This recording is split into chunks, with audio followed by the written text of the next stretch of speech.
Hey, what is going on? Hey, in today's English lesson, what I would like to do is show you one way, there are sometimes a few ways, to answer what we call a constructed response. So, in this class, we only really have like three major writing projects.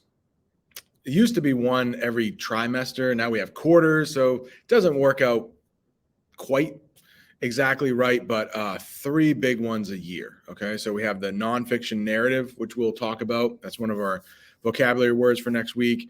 And then we have a couple that are more research based. Okay, but for the Google Forms, we have these things called constructed responses, which might take anywhere from a sentence or two to maybe like a paragraph. So these aren't full fledged essays, but I mean, the writing for a lot of Google Forms might be about as long as an essay. So we do a lot of writing in here. It just doesn't look like those big essays. Luckily, only three a year. But the Google Forms are pretty important, and hopefully that is the place where you'll really hone in your writing skills. You'll become better at that. Although some of you are really, really good. I'm super impressed. So far, as I'm looking through and helping people, it looks like well over, or maybe about half of the whole team or whatever is doing really well. And some people are doing above and beyond. It's like, man, I got to give some extra points here and there because people are really going above and beyond. For others, this I hope will be helpful. For some, it's basically like, oh yeah, I'm already doing that, and maybe more. But what I want to do today is take one question from the medicine bag. I think it's question number 2, and answer it and show you how to answer it. We'll talk about restating the question. I'll try to do it rather quickly, but also pretty thoroughly. Okay. So let me share this with you. I'll make it a little bigger. And if you look on the Google form, it said each of your responses should have some evidence from the story. Oh, yeah. I'm sure you're going to hear me say this quite a bit and you're going to hate it. But hey, where's your evidence? You might see that in the feedback. So when you get these Google Forms back and you are missing some points, you can always go, like, I think it says check my score or something like that. There are two options: edit my response, and it could be see my score or something like that. So when you go to see my score, if you're missing points, you're going to see feedback from me. It's like, oh, more details here. Where's your evidence? I was looking for another sentence, something like that. Or it could be just like completely wrong. There were a lot of people on the exposition and conflict Google form, like just totally got exposition wrong. So I put a link to the YouTube video, like, hey, rewatch this. It might only take 3 or 4 minutes. It's right at the beginning, but yeah, you don't really know what exposition is. So just rewatch that, turn it back in, and get those points. Okay. If you need any help with that, let me know. But what I do is got the story in front of me. Some of you may be more comfortable with the online version. That's cool. But like that evidence, you should have some good details from the story, maybe something word for word, which I'm going to do here. And if you take something word for word from the article or from the story, you got to put it in quotes. So I'm going to do that today, and I'll show you how to do it. But let's take a look at the question here. Let's do number 2. And just for time's sake, what I've done is I have already restated the question. So the question is, what happens when Grandpa arrives at Martin's house? So to answer that question, I just restated it. I turned it into a statement rather than a question. So I said, when Grandpa arrives at Martin's house, well, what happens? So, I mean, you could answer this in a couple ways. It depends on like what it means, like when he arrives. Is it when Martin sees him? A good detail you could have put in there was those yippee poodles. I think like word for word, that's what's said, right? Yippee poodles. Of course, I'm holding this so you can't see it, but that stuck out to me. But I think like It's right around here. I'll make this a little bigger, but it's right in this area where grandpa really arrives. And one of the things that stuck out to me was that he fainted. So almost as soon as he arrives, he fainted. And I think paragraph 22 really illustrates that. Like it literally says he had fainted. Mom and I carried him into her sewing room where we had a spare bed.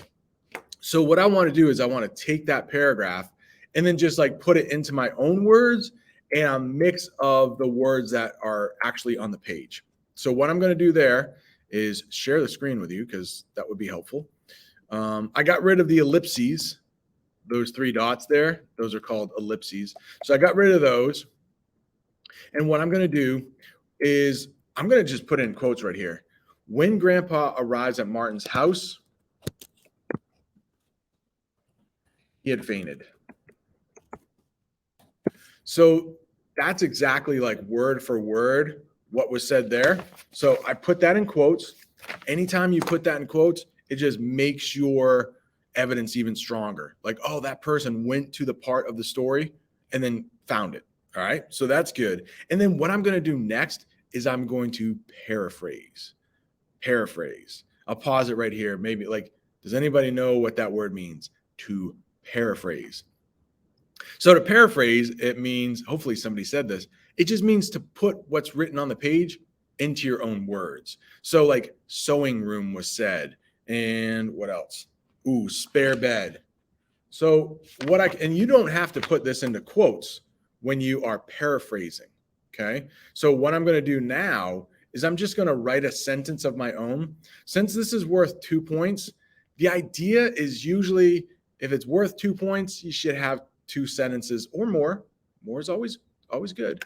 At least 2 sentences, okay? So what I'm going to do is I'm going to add another sentence here, and I'm going to say, who did it?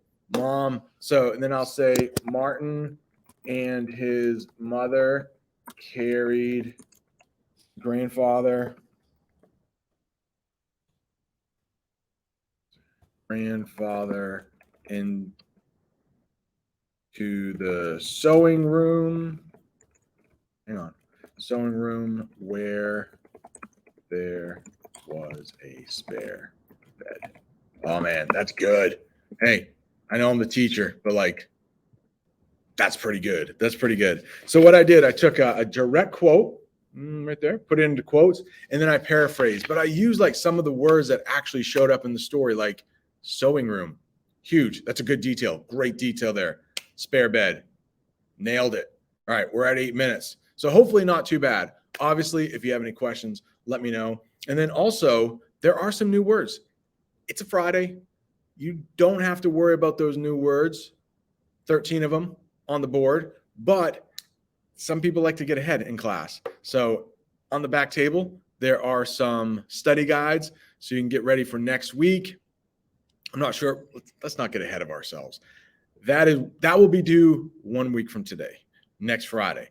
But for some of you who like to get ahead, hey, also, there's some people that are just like not really working in class and playing games. And it's very few. I'm shocked. Very few. But every year, if I have like 62 students, it's probably 10 that really don't care and just like play games a lot. Hopefully you're not bothering anybody, because I'd probably say something like, if you can't, if you're being so loud that you're not allowing someone else to do their work. I don't see that happening, but I will eventually have to send a letter home to your parents like, hey, I'm not really using their class time wisely. And, there are literally some parents, I hope you don't have them, but there are some parents who just don't care. So I'm like, oh, well, sucks for them. But, if the student doesn't care and the parents don't care, like, I'm going to worry about the students that do care. It will give me more time to help those that do care. So hopefully you're not one of those students. And to be honest, like, it's very few, which I'm kind of shocked at. If I'm being honest, last year's 8th graders, don't tell them, we had way more students that really didn't care. This year, it's pretty good, man. A lot of people seem to be caring about their grades, and I will help Excuse me, and I will help you in any way that I can. Okay. All right.